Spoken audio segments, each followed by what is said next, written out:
I Hey, mean, before we start, did I see a photo where you ride a Triumph Bonneville? yeah, yeah, Fantastic. Well, then you yeah. and I are going to hit it off like peas in a pod because I'm a Ducatista, as they say. Hi, I'm Chuck Braverman. This is another episode of Westock Online. We're brought to you in part by Real Screen Summit coming up June 6th through the 9th in Dana Point, California. This is where you can go to meet the buyers and meet the sellers and meet everybody else that's in the nonfiction world. And if you want to know how to make films, there's a great book, which we're going to talk about today, which is called Factual Television Producing. And let's get right into my guest, who is Dylan Weiss. Hi, Dylan. How are you? I'm good, Chuck. Thank you for having me today. Well, it's my pleasure. And you are a former USC Trojan like myself, right? We were just talking about an old friend that we both knew from SC. You seem to have a very interesting niche of that. I think many guys would be very jealous that you seem to work with supercars and hot SUVs, and you're making nonfiction films about the best of the best in the car world. How did that happen as a filmmaker? Yes, Chuck, I'm extremely fortunate. I won't lie. It is a pretty cool way to go through life. The team and I get to hang out with some really remarkably creative people and heady engineers and figure out sort of how to tell the origin story to these amazing machines. It is a work of art, an engineering marvel, and a machine built to best an icon. We only make one car, and then we do that only every 10 years. How it started is actually the confluence of personal and professional passion. I started Cry Havoc with my father. He had been Peter Jennings' producer for many, many years and worked at ABC's O&O division for a long time. And when I went to USC Film, I came up as an editor, and we took a motorcycle trip up the coast. And after a glorious day of riding, we're sitting there at a bar watching the sunset, having an adult beverage, and sort of looked at each other and said, what do you want to do when you grow up? And out of that came this idea, we want to make our own original content, only we had no idea how to do it. And so we sort of jumped out of the proverbial airplane and took a leap of faith. Very early on, we met Steve Burns when he was running the Science Channel for Discovery. And Steve ended up turning into one of the great mentors of my life. But we sat and we pitched him a number of ideas that we thought were really clever because they all had the word science in the title. And Steve dutifully listened and was very kind. And at the end of our presentation, basically said, guys, your ideas are terrible, but I like you. So let's do something. And literally a couple weeks later, we got a phone call from Business Affairs saying, we hear you're making a doc for us. What's it about? And we didn't really know. And it turned out that we ended up selling them a 1x60 on the future of car design. And it was sort of the things we were interested in and sort of our desire to make professional content for a global network, and they kind of overlapped, and that put us on a path where we ended up kind of stumbling into this niche of high-end science, engineering, automotive programming. What year was that, roughly? Do you remember? Oh, that would have been probably like 2003 or 4, maybe, something like that. You know, I like to tell the story that when I got back into nonfiction world, because I'd been doing scripted for a number of years, that I had an idea and I went to Discovery Channel with a 3-page treatment and pitched it, and they said okay.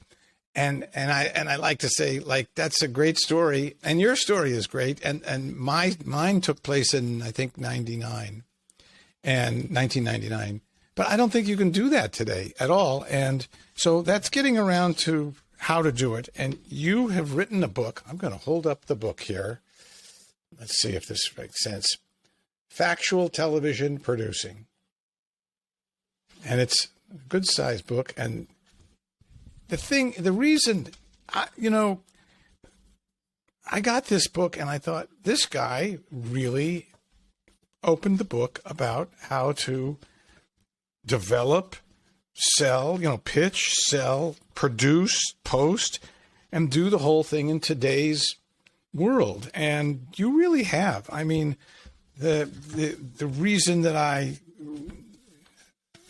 think this book is so great is because it's so upfront and so honest. I love that I think it's the second chapter in the book. I'm looking at the table of contents. The first rule is there are no rules, which, and then there's a whole bunch of stuff that you say that are sort of rules.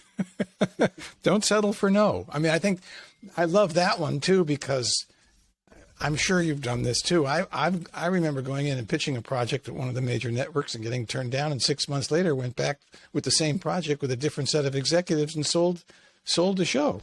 So how did you have the chutzpah to think that you could write a book all about producing? I mean, it's like there are 100 books on how to do this. I must say this book really is concise, honest, truthful. How did you get started on this? Well, first of all, Chuck, it's very kind of you to say all those glowing words, especially coming from someone like you and with your track record. The book really is my COVID project when all is said and done. I happen to, I've moved a number of times in my career, and every time I enter a new city, the first thing I do is I reach out to the local universities. Because the strata I play in is very different than some of your other guests, like Jane Root, who runs basically a mini major conglomerate studio. I'm a small bespoke boutique production company when all is said and done, sort of one step up than being a freelancer, really. And so the strata I play in is you have to be cost effective, and you have to figure out how to do things at a different scale and level than, say, a High Noon or a Left Field.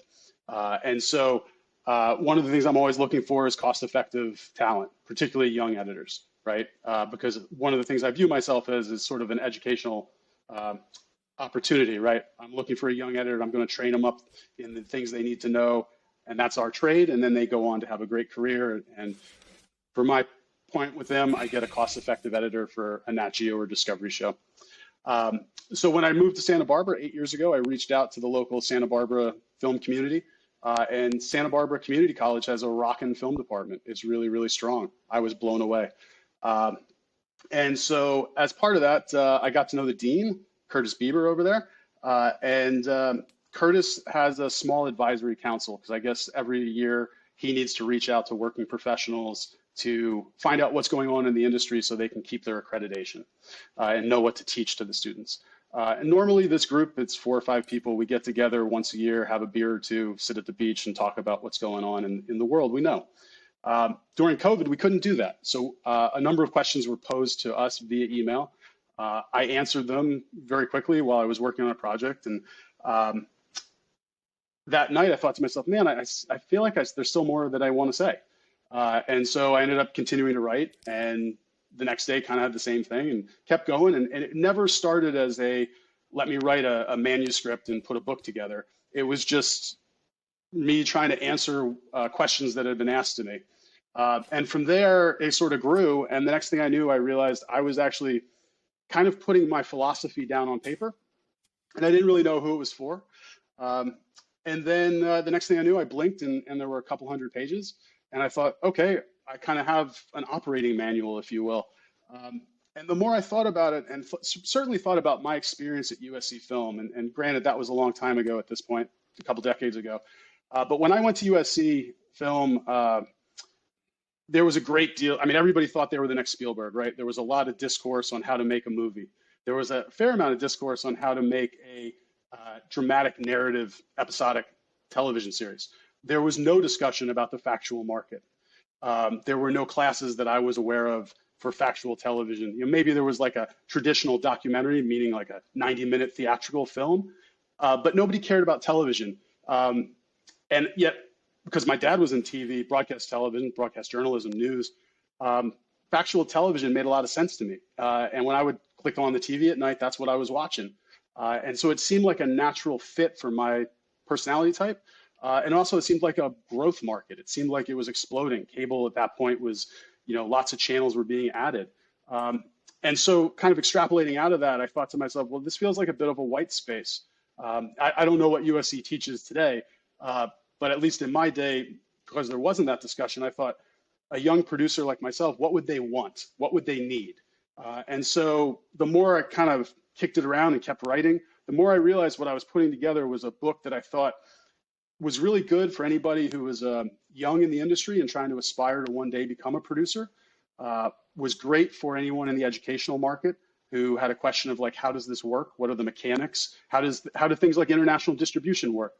And then also, I think there's another bucket of people who, and this probably fits a little bit with some of the folks who come to like the Real Screen, kind of the 30-minute lunches and those sorts of things, where they have an idea, but they don't have any idea how to do it, right? Like there's somebody who watches Netflix or Discovery or Nat Geo, and they go, oh, it'd be a great series is X. But they have no film training. They have no understanding of how the process works, but they have the idea. And so I thought, if you could tick those three boxes, maybe that would be a really helpful book for someone, an operating manual, as I like to say, and kind of give people, an opportunity to pull the veil back and kind of see how the gears work.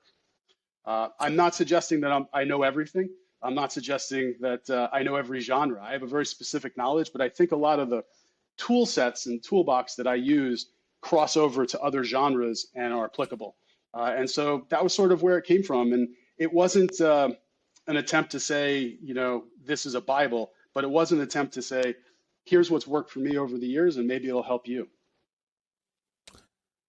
The thing that struck me, too, about this book, and I don't know how to put this in the right frame, is I've taught at several places, including SC, but I've taught the last 3 years as an adjunct professor at Cal State Northridge in the documentary area. And this is almost like an outline for a lot of the things that I was teaching. This would have been the perfect textbook in a way for the nonfiction world, and it really is. And in addition to how to, you have some wonderful interviews with some network executives and some other filmmakers here, and you do a Q&A with them in the context of the book. I mean, here's a simple couple of chapters that you won't find in other books, creating a deck. I mean, people have said to me, what's a deck? I mean, it's kind of a funny name for a PowerPoint type treatment, cutting a sizzle reel. What's a sizzle reel? How long should a sizzle reel be? What should be in a sizzle reel? Well, speaking of sizzles, let's take a look at a couple clips of your films. A dry day at the track is a fast day. There's plenty of traction for hitting it hard.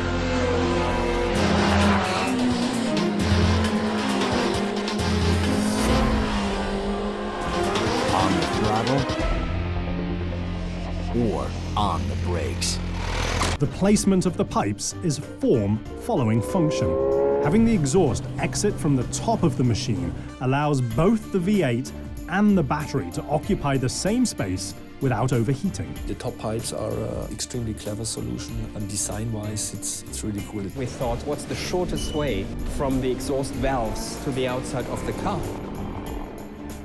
The question I want to ask is, how do you get access to some of these $1 million cars and super high-end vehicles? You seem to have an inside to. You're not doing, the latest Chevrolet Tahoe. You're doing the super SUVs and the high end of the high end cars. How did you do that? That's a great question. At this point, we have a really wonderful track record, so it's a lot easier to go to a brand and say, hey, this is what we're doing. Would you like to take part? But ultimately, I think what it comes down to is when you're a producer, particularly in access-driven docs, and I think this is true of any access-driven doc, you really are you're like the dating app, right? You're putting two different groups together, the network and whatever the subject is. And the trick is to kind of figure out how to be that perfect fulcrum where you give everybody exactly what they want. In the case of the automotive space, These are products that they're trying to sell. And what do they need? They need publicity. They need to get their story out. And by and large, if you look at the automotive industry, they tend to produce a lot of content in a very specific silo of in-the-know motoring fans. The people who read a Motor Trend or a Road and Track magazine, or the folks who go to an automotive influencer. But it's a really big world, right? We have like a planet of 8 billion people. Not all of them are in that niche of the niche. And so what I offer these brands is an opportunity to get into a tremendous number of households that cross over and out of that specific genre niche and into a wide and broad audience. And that's really the power of television, right? Is television beams into everybody's home. It's a very democratic medium. You vote with your remote control, but it allows a story to get a lot of different eyeballs, some of whom are going to, it's going to resonate with, and some of whom are going to instantly change the channel. However, it's for a brand, it's an opportunity to market to people who they may not normally touch in their traditional distribution outlets or promotional, channels. And you also seem to have a niche within a niche in a way, because I think most of your shows are sold to international channels as opposed to domestic. How does that work for a guy living in the LA area selling to European channels? Chuck, that's a really good question. The first 10 years that Cry Havoc was in business, we sold almost primarily to domestic networks. And then two things kind of happened at the same time. One is that the American television market kind of pivoted into, at least in the automotive space, into reality TV. It was the rise of American Chopper when it wasn't really about the machine, it was about the male soap opera that went with it. And at the same time, and you'll appreciate this, some of the people we knew at the specific channels and domestically left, and they were replaced. And so therefore we went scrambling for who our next buyer was. And I was very fortunate to get introduced to a gentleman by the name of Paul Haney, who was running TCB Media at the time. He's gone on now to run a couple other companies, including Bossa Nova today. And Paul sort of opened my eyes to international distribution. He said, right at sort of this low point, because the filmmaking career is nothing but highs and lows, right? You go up and down the whole time. But just when the U.S. domestic market kind of was saying to me, we don't really want your content anymore, Paul said, well, wait a second, I actually think that this could work on the international side. And that kind of opened my eyes to realizing that it's a really big world, and there are lots of eyeballs outside of the U.S. And the people I know in LA, the producers I know in LA, almost all of them look at television in a very American-focused lens. A prism of like, if it's not Discovery US or History US or Nat Geo US, it doesn't really count.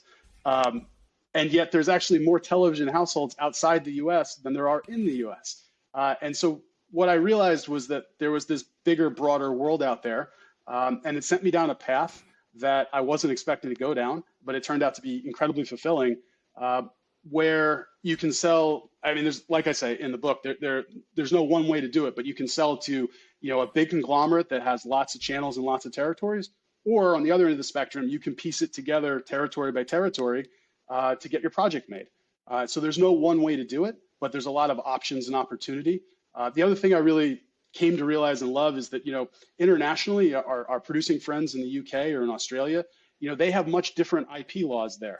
And so the idea of retaining your IP is normal there, versus here in the US, as you're probably aware. I mean, anytime you do a deal with a Discovery, chances are, especially if you're a mid to small producer, they're going to suck up all those rights in perpetuity. You're never going to get it back. Versus, I've had programs now on the international side where some have sold really well and I continue to see royalties. Some were, a great attempt, but it didn't work. You never quite know. But boy, it's awfully nice when 6, 7, 8 years after a project was originated, you get a check in the mail. There's nothing wrong with that.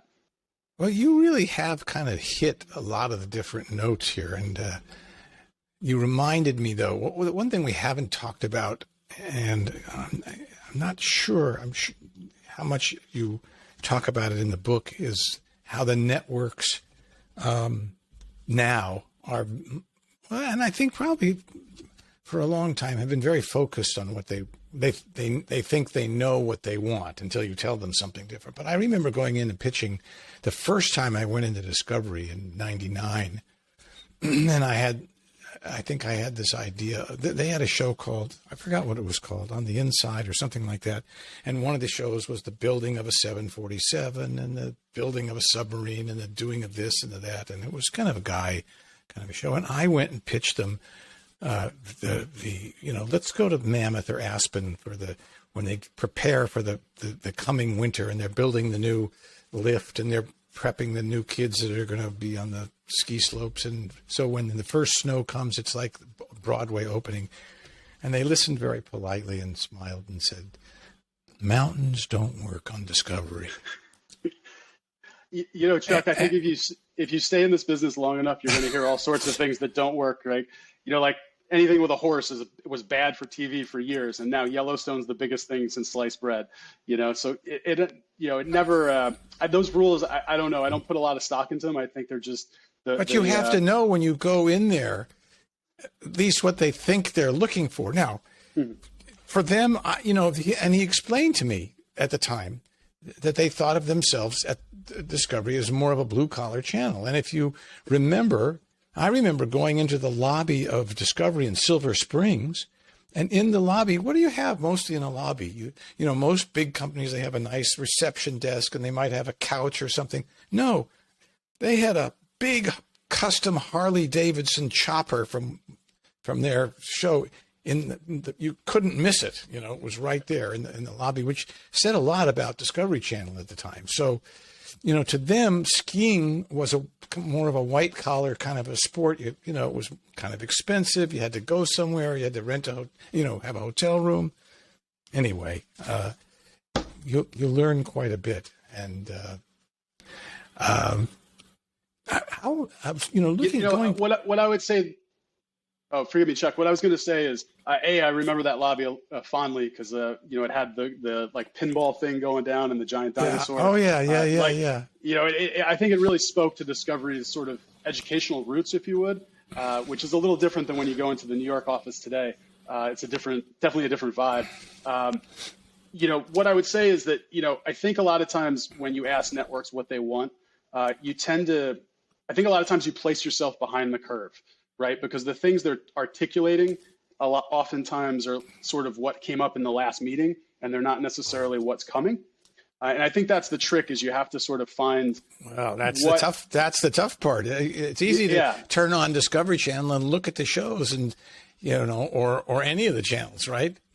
But I think also the biggest mistake you can make always is trying to pitch something that's not appropriate for that network at all, which means you don't know what the heck is on Discovery or on XYZ channel, right? And I don't think it hurts to say, what are you looking for? But, I say it all the time. And I think that the thing, though, is that, television is an interesting medium because often it's hard to articulate exactly what the need is. I think what you can see is the tapestry and understand from that what the demo they're going after is. And that's really the key, is because you're right. The minute you pitch a female skew show to a male network, they're probably not going to pick up the phone the next time you call or right back to the next email.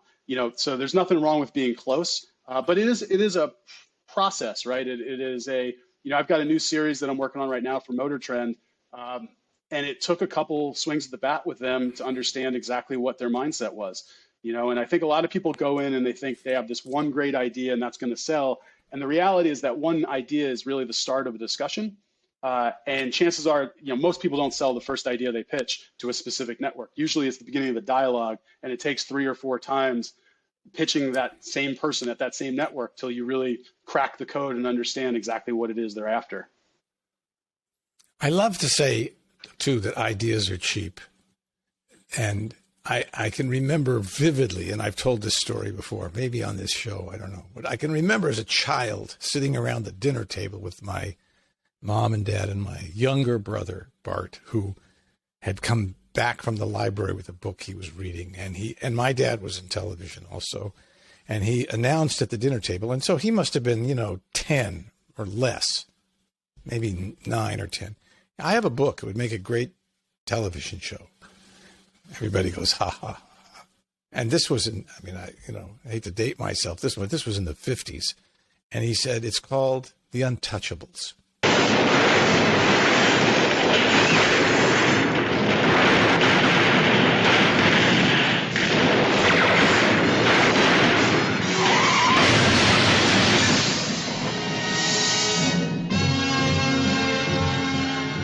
The Untouchables. And this was long before The Untouchables was a television show. And of course, what good was it? I mean, my dad wasn't in that area of production at all. But, 9-year-old Bart had a great idea. But if you can't execute or sell or develop or whatever, ideas are cheap, Let's get back to your clips of some of your films. What kind of crew do you have when you're out on location in Europe, and you're shooting in a factory, or you're shooting at a test track, or you're shooting the exterior, interior of a new car? What do you pick up crew in Europe? Who do you carry? What size is the crew when you're shooting? Sure, that's a great question. This has been a long-running discussion with probably one of my biggest buyers is Nat Geo International, and when we go through the budget process, often this comes up. At this point, the guys I've run with, the crew I've got, they've been boots on the ground in nearly 100 factories. I mean, it's a team that's run together for a long time, and they really know what they're doing, and they really know what the ins and outs are of a car facility. Because a factory is a dangerous place. You have to be like a linebacker in American football. You have to have your head on a swivel. Parts and people are coming from every direction. So I've historically tried to always say I want to run with the same group. Oftentimes the budget process is like, hey, you should pick up people locally. I feel like that takes more time and energy getting that person up to speed than it's worth versus bringing people who've been with the team for a long time. Generally speaking, I run with a crew of 4 to 5 people, counting myself. We keep it really, really tight. I have a general philosophy that I really like to have one sort of veteran shooter who's been there and done it all, one sort of MacGyver younger shooter underneath that, and then a jack of all trades at the bottom. And I call it the crew pyramid. But the idea being that whenever each person goes on to whatever their next gig is, you have that person who's right underneath, who's sort of apprenticed, if you will, and can level up and take over that next spot. And so that's generally how we approach it. Some shows, and specific things, we brought more people, a larger crew complement. It depends on the project. So you're bringing over 3 or 4, 5 people with you to Europe to shoot? Correct. It's a little bit, the way these projects come together, it's a little bit like you're part of a rock band, right? We fly in and we spend usually 5 to 7 days with each car maker, and then we're on the road to the next one. And we try to bundle as many episodes, shoots together in one contiguous go as we can to keep costs down, because airfare is always the killer, and especially in today's market where flights are really expensive. But by and large, we do a lot with a little. What I'm fond of telling people is that, when Discovery's finished paying for Deadliest Catch or, Naked and Afraid or any of those things, my shows tend to be the change they find in between the sofa cushions, and so my task is always like, how great visually can you make the show, how dynamic, and can you do it at a really cost-effective cost per hour. Do you want to talk about what the range is of budgets in that niche of show? The range is all over the place, and it really comes and goes. Like I was saying, the range is all over the place. It comes and goes.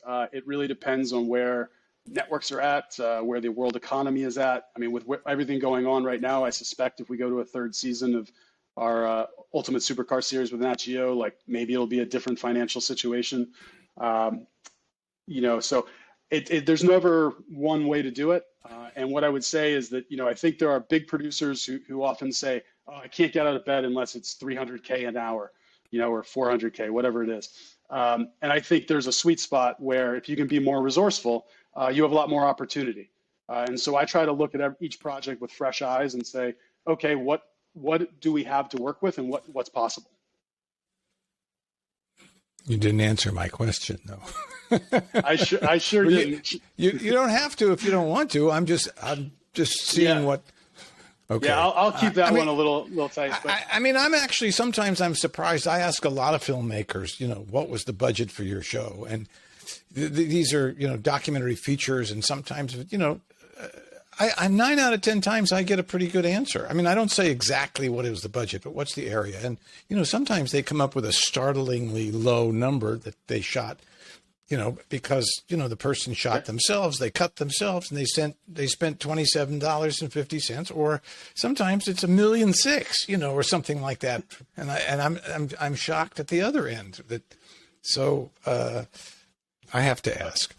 Yeah. What I would say about budgets, Chuck, is that, I think there's this expectation in the producing community that shows cost a certain amount, or that programmers think of things in slots of costs. And I think the reality is that it's not like we make widgets and we have a wholesale cost and then everybody agrees to what the margin is on top of it. This is a fluid dynamic. And you can take the same idea to multiple networks and you can end up in 2 different budget stratas because it's how they perceive what it's worth. That's one of the challenges I think with the creative industry, right? Is if you go into an art gallery, someone puts a placard up that says it's $1,000 for the canvas. The paint and the canvas didn't cost $1,000, right? What's that idea worth? And so I think that's the challenge. It's not very fluid though. Once you agree upon a price and you get there and you find out that your hotel is $800 a night instead of $200 a night, or whatever the situation is, right? And I would agree with that. I would say, for instance, this last project I did for Nat Geo happened right as we were coming out of COVID. We're just wrapping up the second season of Ultimate Supercar, and coming out of COVID, I mean, the pricing in the world, the travel, it was all over the place. It was bananas, and everything we budgeted didn't turn out that way. And it was really quite an event producing wise to sort of, figure out how to make the Rubik's Cube all fit and work and move things around. And certainly, I was told early on it was, don't have any overages because we're not covering them, so it was, here's the pot of money, you figure it out. Well, that's the good news and the bad news about being a small independent, where you're really on your own, and you have to deliver a really, a great product. So, yeah, I would say, just as an offshoot of that is that as I've gotten older and the more I produce, the more I realize that when you're younger, I think you look at producing for television and you think the creativity is purely what you see on the screen. And as I've gotten older, I've come to realize that there's creativity in the budget equally, and that the budget is really the driving force of how you get a project over the line. Well, listen, it's really been a pleasure speaking with you, and you really have written this great book called Factual Television Producing. I guess Amazon is the fastest, easiest way to get it, or your local bookstore would even be a better place. I recommend this book highly because it's good. Here it is. Get it. And thank you so much for being on our show.